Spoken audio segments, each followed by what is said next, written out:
Graças a Deus, meus irmãos, tudo bem com vocês? Espero que vocês estejam bem. Essa é a nossa segunda aula do módulo de Antropologia Bíblica, a parte um da segunda aula da nosso módulo de Antropologia Bíblica, e nós falaremos, falaremos especificamente sobre Imago Dei, ou a doutrina da imagem e semelhança de Deus. É uma das doutrinas mais fundamentais da antropologia bíblica e responde a pergunta: o que é o homem? Aliás, essa pergunta pode ser respondida corretamente quando nós compreendemos que o ser humano ele foi criado à imagem e semelhança de Deus. Essa verdade tem algumas implicações profundas para nós. Por quê? Porque ela aponta para a dignidade humana, aponta para a ética cristã, fala sobre pecado e redenção, fala sobre o relacionamento humano e, obviamente, fala sobre aconselhamento bíblico. Para o conselheiro bíblico, então, compreender a Imago Dei, ela é essencial, pois todos os problemas humanos acontecem em pessoas que ainda carregam a imagem de Deus, embora seja distorcida pelo pecado. Nós vimos isso na nossa primeira aula, certo? E, em primeiro lugar, eu quero falar para vocês sobre a criação do homem à imagem de Deus. O ponto de partida, então, é o relato da criação. Gênesis 1, 26 e 27, como nós já lemos, fala: também disse Deus, façamos o homem à nossa imagem, conforme a nossa semelhança, tenha ele domínio sobre os peixes do mar, sobre as aves dos céus, sobre os animais domésticos, sobre toda a terra e sobre todos os répteis que rastejam pela terra. Criou Deus, pois o homem à sua imagem, pois o homem é a sua imagem, a imagem de Deus o criou, homem e mulher os criou. É esse o relato bíblico a respeito da criação do homem criado à imagem e semelhança de Deus. Algumas observações importantes aqui. O homem foi criado deliberadamente por Deus, ok? O homem possui uma distinção radical em relação aos animais, é o que o texto nos aponta, e o homem foi criado para representar Deus na criação. A gente falou na aula passada a respeito da criação de Deus e como esse homem ele era como um busto, né, uma estátua que representasse o domínio de Deus sobre aquele lugar. O Anthony Huckman, que a gente já falou bastante sobre ele, e é um dos livros textos que nós estamos usando aqui para essas aulas sobre antropologia bíblica, ele diz o seguinte, que a imagem de Deus ela não deve ser entendida como uma característica isolada, mas como algo que envolve toda a existência humana. O que isso significa? Isso indica que o homem foi criado como representante de Deus no mundo e exerce, então, uma função de vice-regente da criação. Essa dimensão, então, funcional da imagem de Deus significa que o homem foi criado para governar a criação, cultivar o mundo, desenvolver cultura, viver para a glória de Deus. Tudo isso a gente entende quando nós olhamos para esse texto de Gênesis 1, 28. Deus abençoou e lhes disse: sede fecundos, multiplicai-vos, enchei a terra e sujeitai-a, dominai sobre os peixes do mar, sobre as aves dos céus e sobre todo animal que rasteja pela terra. Além disso, meus irmãos, a imagem de Deus, após a queda, sofre, obviamente, uma ruptura, né? Mesmo depois da queda, a Bíblia ela continua afirmando que o homem permanece portador da imagem de Deus. Se alguém derramar o sangue do homem, pelo homem se derramará o seu, porque Deus fez o homem segundo a sua imagem. Gênesis 9, verso de número 6. O que esse texto mostra? Mostra que a imagem de Deus ela não foi destruída pela queda, ela foi corrompida, mas ela não foi eliminada. E isso aqui, meus irmãos, não pode ser esquecido por nenhum de vocês que estão se dispondo, aliás, para nenhum crente, né? Mas para vocês que estão intencionalmente se dispondo a atuar como conselheiros bíblicos, isso jamais pode ser esquecido. Mesmo o pecador mais rebelde, ele ainda possui racionalidade, ele possui consciência, ele possui responsabilidade moral, ele possui dignidade humana. Por quê? Porque carrega consigo a Imago Dei, ok? E aí, quando a gente transporta isso para o Novo Testamento, a gente vê que o Novo Testamento apresenta Cristo como uma imagem perfeita de Deus. Aqui vocês estão vendo que eu estou repetindo algumas coisas que a gente viu na aula passada, mas só para a gente não esquecer. E Colossenses capítulo 1, verso 15 diz: este é a imagem do Deus invisível, primogênito de toda a criação, quando Paulo ali está se referindo a Cristo Jesus para tratar a igreja em Colossos. Ele que é o resplendor da glória e a expressão exata do seu ser. Hebreus capítulo 1, verso de número 3. Cristo, então, revela perfeitamente aquilo que o homem deveria ser. Se o homem criado à imagem e semelhança de Deus é corrompida e agora essa imagem está quebrada, distorcida, corrompida, a expressão exata do ser de Deus, aquele que carrega de fato a imagem e semelhança de Deus na sua plenitude é o próprio Cristo. Por isso agora nós caminhamos depois da queda para sermos formados e forjados à imagem de Cristo Jesus. E ainda falando da imagem de Deus no Novo Testamento, a gente precisa entender que, assim, a redenção envolve restauração da imagem de Deus. Por isso, Efésios 4:24 diz: E vos revistais do novo homem, criado segundo Deus, em justiça e retidão, procedentes da verdade. Colossenses 3, verso de número 10, vai dizer: E vos revestistes do novo homem, que se refaz para o pleno conhecimento, segundo a imagem daquele que o... Então, de maneira bem prática, o que a gente pode entender? Que a criação ela aponta para a imagem de Deus, que a queda aponta para a imagem distorcida e que a redenção aponta para a imagem restaurada em Cristo Jesus. Como é que a gente aplica isso no aconselhamento bíblico? Mais uma vez, todo aconselhado possui dignidade porque é a imagem de Deus. Em segundo lugar, todo pecado é uma distorção desta imagem. Em terceiro lugar, a santificação é a restauração progressiva dessa imagem.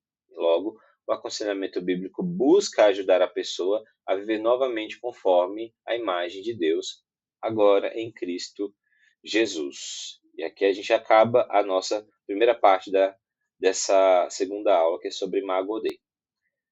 Indo para a segunda parte da nossa aula, nós vamos falar um pouco de panorama histórico, porque a doutrina da imagem e semelhança de Deus, ela não teve historicamente uma unanimidade na visão dos teólogos.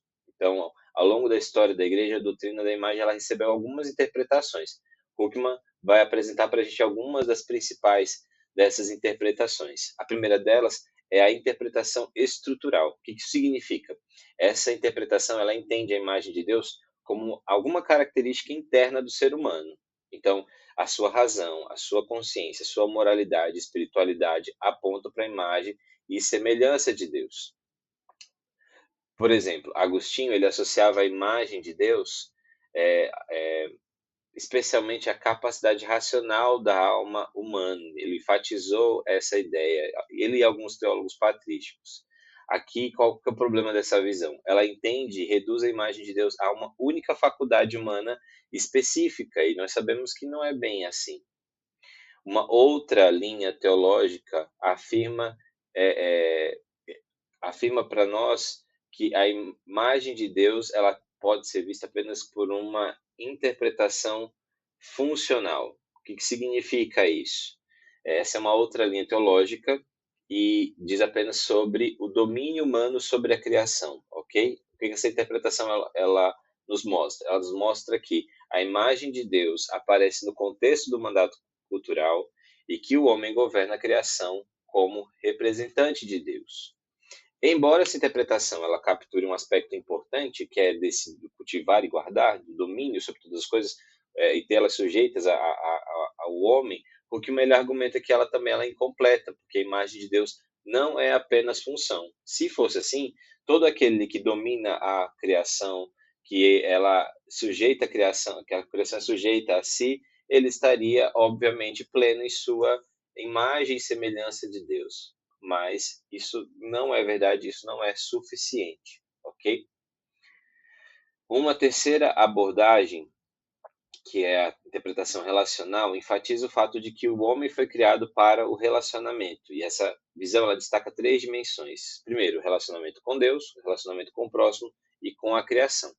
Aqui, meus irmãos, essa interpretação ela encontra apoio no fato de que Deus é um Deus relacional e o homem foi criado para viver em comunhão, como a gente já viu quando de Adão, Eva é criada exatamente no conselho da Trindade, entendendo que não é bom que o homem viva só. Qual que é a crítica de Huckman aqui? Nenhuma dessas interpretações, isoladamente, ela explica completamente a imagem de Deus, porque a imagem de Deus envolve estrutura humana, função no mundo, relacionamento. Ou seja, a imagem de Deus diz respeito ao homem como um todo, e não apenas como uma dessas coisas. Ele não é só relacional, ele não é só espiritual, ele não é só funcional, ele não é só racional ou estrutural. Ele é tudo isso. Ele é completo. E o que isso tem a ver conosco? Quais são as implicações para nós como conselheiros bíblicos? Muitos problemas eles vão surgir quando essas três dimensões elas são distorcidas. Por exemplo, problemas espirituais são ligados à ruptura do relacionamento com Deus. Problemas relacionais dizem respeito à distorção da imagem nos relacionamentos humanos. E os problemas vocacionais apontam para a perda de propósito no mundo. Então, o conselheiro bíblico deve ajudar o aconselhado a restaurar essas três áreas. Vou dar um exemplo para vocês. Eu atendi um rapaz que ele tinha problemas em relação à sua vida de comunhão com a igreja, certo? E aí, conversando com ele, essa foi a queixa primária. Ele falou: Olha, eu não me vejo parte da igreja. Ok, eu poderia só pegar essa informação e dizer: Vamos trabalhar nisso, porque o seu problema é problema relacional. Só que quando você começa a conversar com a pessoa e começa a ouvi-la, você percebe que ela é muito mais do que isso.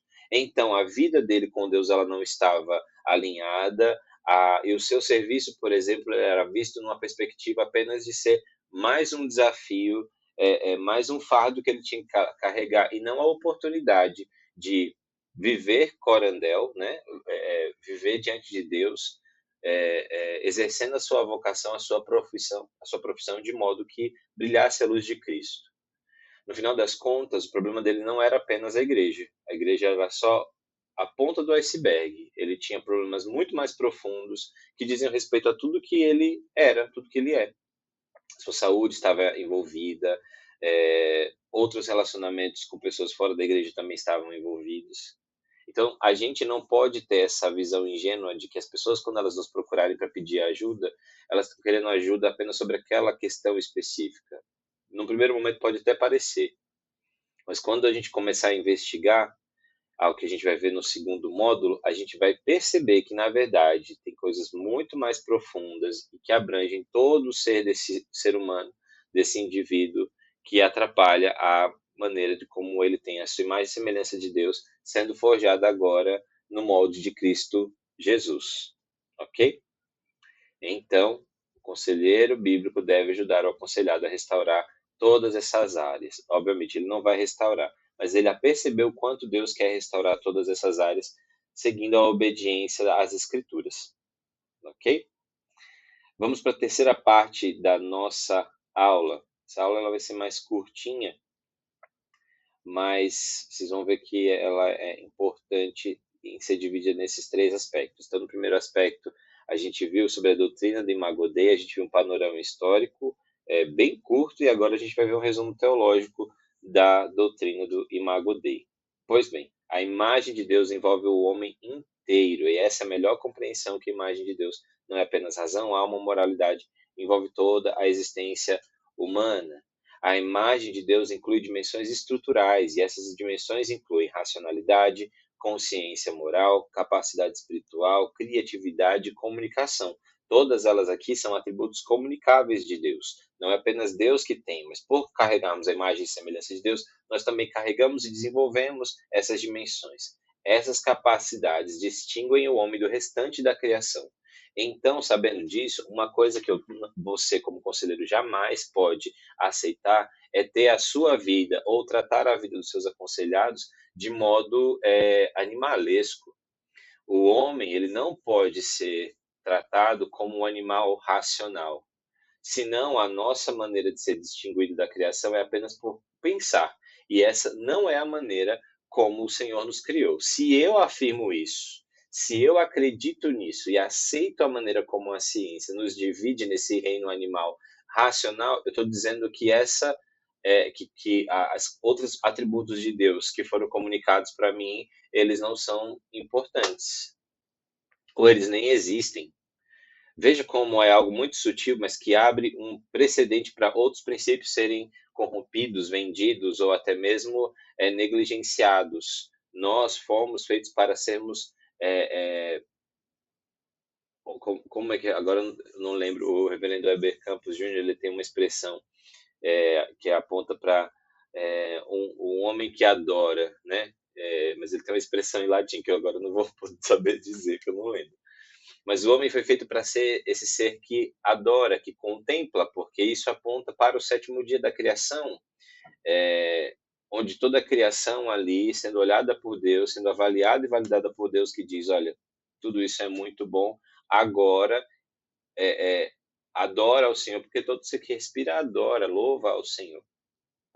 Eu preciso ter na minha cabeça como conselheiro que aquela pessoa, ela é imagem e semelhança de Deus e ela é a obra-prima da criação, a joia da criação, separada de todos os outros.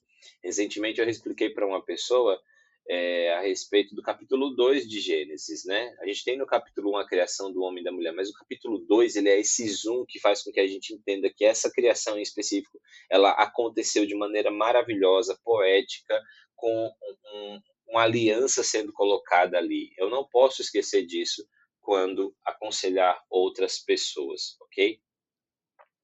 Em terceiro lugar, a imagem de Deus inclui dimensões relacionais. O homem foi criado, então, para viver em 3 relacionamentos fundamentais: com Deus, com o próximo e com a criação. O pecado distorce todos esses relacionamentos. E, basicamente, a gente vai experimentando a redenção para que esses relacionamentos sejam restaurados ou aguardem a restauração, a redenção definitiva quando Cristo voltar. Dos pontos desse ano é, por exemplo, a iminência do El Niño passar pelo país, né? Atingir aqui a América do Sul e tudo mais. Quando a gente pensa sobre isso, você pode pensar em diversas coisas, você pode cair nas questões ideológicas, políticas e tudo mais. Mas uma coisa a gente não pode negar, a nossa maneira de lidar com a criação, ela é defasada, ela perdeu essa sujeição natural, logo nós sofremos também por conta daquilo que nós plantamos em relação à criação. Da mesma forma que nós experimentamos arduamente as tristezas de ter os nossos relacionamentos tão quebrados. Já viu quantidade de livros sobre relacionamentos são escritos todos os anos? E você já viu que mesmo com todos esses livros sendo escritos, sendo desenvolvidos, o ser humano ainda continua com dificuldade de lidar com o marido, com o amigo, com o irmão, com o cônjuge, com o filho, com colegas de trabalho, com a sociedade no geral, porque a queda foi forte demais. E, obviamente, a nossa maneira de lidar com Deus, ela também foi precarizada. Hoje sofre um déficit. Recentemente, eu ouvi a análise de um irmão da Assembleia, um teólogo da Assembleia, falando a respeito de duas artistas que lançaram 2 álbuns que falam sobre espiritualidade. Uma que fala sobre espiritualidade que ela foi encontrar nas mães do deserto, na espiritualidade monástica de mulheres e de homens também, e uma outra cantora que desenvolveu um álbum inteiro buscando e falando e defendendo a sua espiritualidade hoje baseada em religiões de matriz africana. E na análise desse irmão da Assembleia, desse teólogo, ele chegava à conclusão de que assim as pessoas continuam buscando Deus de alguma forma, né? E Deus vai continuar se mostrando de diversas formas para apontar que essa sede por ele ela é real e ela se manifesta inclusive na cultura pop. Bom, enfim, essa análise me faz pensar o quanto a sociedade é carente de Deus e quanto ela necessita de Deus. O álbum anterior dessas duas artistas eram álbuns totalmente sexualizados, eram álbuns totalmente que elas mesmas se objetificavam sexualmente, mas agora elas partem desse princípio e elas estão respondendo ao espírito da nossa época, ao Zeitgeist, essa expressão alemã para falar sobre o espírito da época, em que as pessoas elas estão atrás de Deus de alguma forma. Mas na visão do apóstolo Paulo, elas estão de fato tateando no escuro. Elas não encontraram ainda o Cristo que é exatamente a resposta para as nossas perguntas e é a resposta de Deus para a aflição da humanidade, para essas dimensões relacionais que foram quebradas e que fazem com que a nossa imagem, a imagem e semelhança de Deus que nós carregamos, esteja também corrompida de alguma forma. O pecado distorceu os nossos relacionamentos. Por isso agora a gente sofre tanto para se relacionar com Deus, com o próximo e com a criação, ok?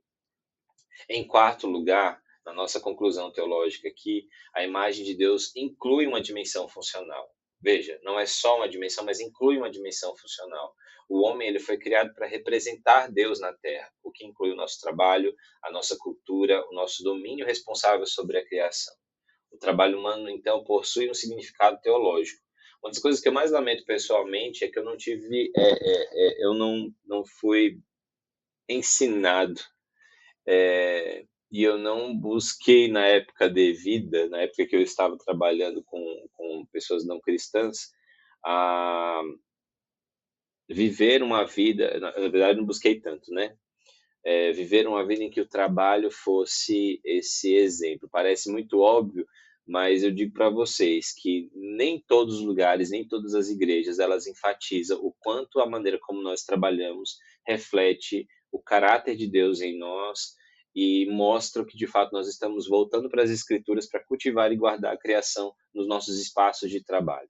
Muitas vezes em outras denominações ou em outras teologias cristãs, a ideia do trabalho é sempre um espaço onde você precisa demonstrar que você é diferente das pessoas, não se misturando com elas nos papos, ou seja, tem um apelo à santidade, mas não tem um apelo que aponta para fazer o seu trabalho com excelência, como quem faz para o Senhor. Na minha época eu tive carência de entender isso. Hoje fica muito claro que por conta disso eu fiz algumas coisas que eu não me orgulho muito. Mas hoje eu compreendo exatamente que o homem é criado para, em suas funções, demonstrar o quanto Deus está, a imagem de Deus está em nós e se manifesta também na maneira como nós governamos as coisas, lidamos com as coisas que estão ligadas aos nossos trabalhos. Em quinto lugar, meus irmãos, a restauração da imagem de Deus fala sobre essa obra de Cristo com o objetivo de restaurar a imagem de Deus em nós. Né? Romanos 8:29 diz: Porquanto aos que de antemão conheceu, também os predestinou para serem conformes à imagem do seu Filho. Aqui a gente está falando de santificação, que é exatamente o que consiste nesse processo. Né? O crente está sendo progressivamente transformado à imagem de Cristo. Essa também é um ponto de esperança, esse também é um ponto de esperança que nós devemos levar aos aconselhados. Muitas vezes nós queremos tratar a vida com Deus ou lidar com a nossa própria vida como se a gente já tivesse chegado lá. Aí eu li alguns livros de teologia, eu me formei, eu fiz um curso, tudo mais, então nós já chegamos lá. E essa não é uma verdade. A verdade é que nós estamos sendo aperfeiçoados dia após dia. Isso envolve a vida com os irmãos na igreja, isso envolve as nossas disciplinas espirituais, isso envolve a nossa presença no mundo sendo fiel. Então, agora, esse crente que está conversando com você, precisa de ajuda, ele está nesse nível aqui, nessa rasura de espiritualidade, digamos assim, e ele está enfrentando a sua vida. Mas vai ter um outro dia que ele vai estar aqui, outro vai estar aqui, outro vai estar lá em cima, e essa é a nossa vida. Contanto que ela tenha essa caminhada progressiva para se aperfeiçoar a Cristo Jesus. E pecados que são resolvidos aqui, maneiras de responder aos sofrimentos que são resolvidos nesse patamar, numa vez, não sejam tratados, não sejam resolvidos ou lidados da mesma forma quando acontecerem outras situações. A santificação, ela é uma doutrina de esperança para nós. Lembrando para nós que aquele que começou a boa obra em nós é fiel para cumpri-la até o dia de Cristo Jesus, a imagem perfeita de Deus. Aplicações para o conselheiro. A doutrina da Imago Dei oferece fundamentos essenciais para o aconselhamento.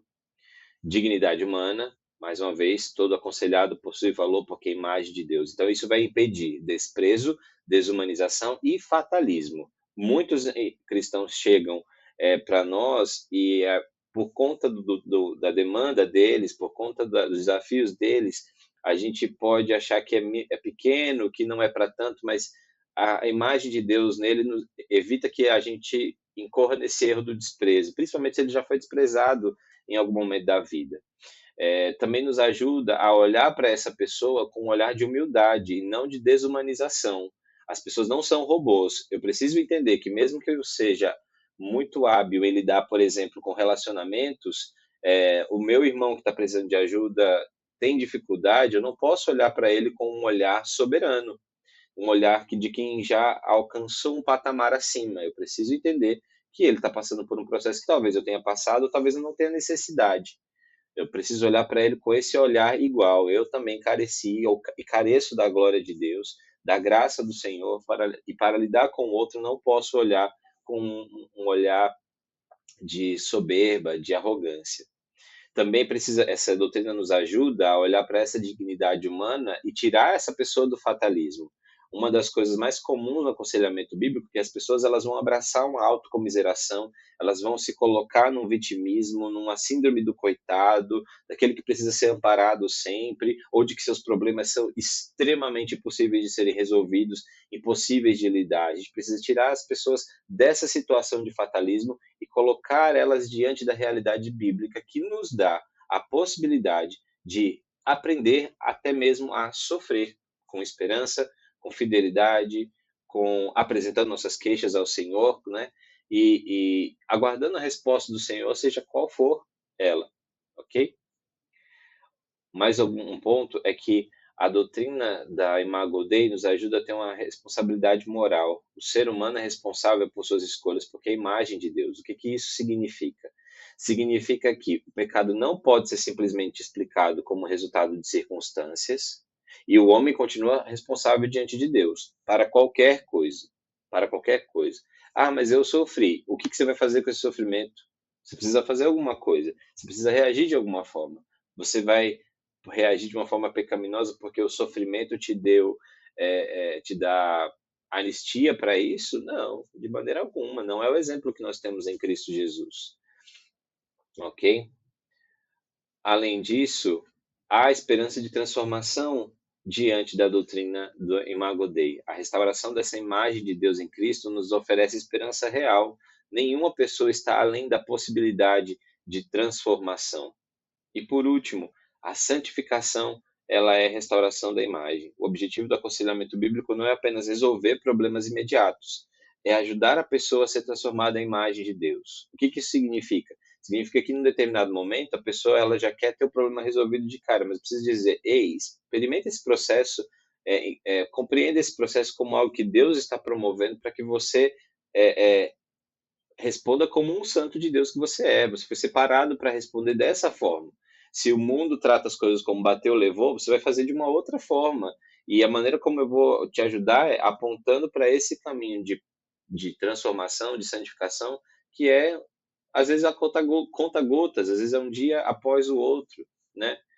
Isso é importante para tirar também essa sensação imediatista que os aconselhados têm de achar, não, eu vou conversar com o pastor, eu vou conversar com o conselheiro, e aí eu já vou sair de lá, ufa, tô leve. Não, não é isso. Tem processos que precisam ser é, atravessados, e quando eu falo atravessados, é participar dessa jornada. O conselheiro, você, como alguém que está querendo ver a imagem de Deus nessa pessoa sendo restaurada, precisa também apresentar uma oportunidade de caminhar junto com essa pessoa na jornada de santificação dela. Concluindo, meus irmãos, a doutrina da imagem de Deus responde a três perguntas fundamentais do aconselhamento: quem sou eu? Quem somos, né? Ou seja, criados à imagem de Deus. O que aconteceu conosco? Essa imagem foi corrompida pelo pecado. E qual é a esperança? Cristo restaura essa imagem em seu povo. Ok? Nós encerramos assim a nossa aula sobre Imago Dei. Nossa próxima aula será a aula 3 sobre homem, coração e totalidade. E aí também nós teremos essa aula dividida em algumas partes. Até o próximo vídeo, se Deus quiser. Deus abençoe vocês.